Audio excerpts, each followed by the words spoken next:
Pagrindiniai klimato kaitos padariniai gali būti skirstomi į du tipus. Tai gamtos padariniai ir padariniai mums, visuomeniai. Tai gamtos mes visus puikiai žinom. Tai yra potviniai, gaisrai, kurie tiesiog veikia rūšių ir buveinių nykimą.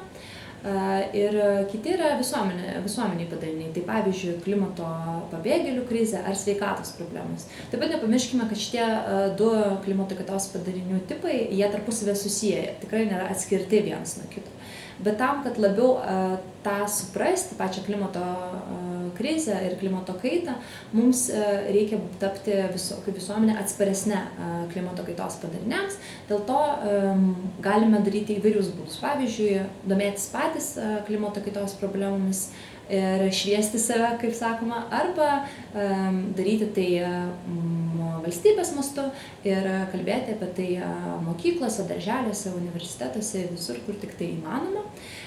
Ir taip pat reikia nepamiršti, kad pagrindinė visos šios klimato krizės ir klimato kaitos padarinių problema yra mūsų masinis vartojimas. Tai šiek tiek atsakomybės savo prisiėmimas ir atsakymas masinio vartojimo gali išgelbėti tiek mus kaip visuomenę, tiek mūsų planetą.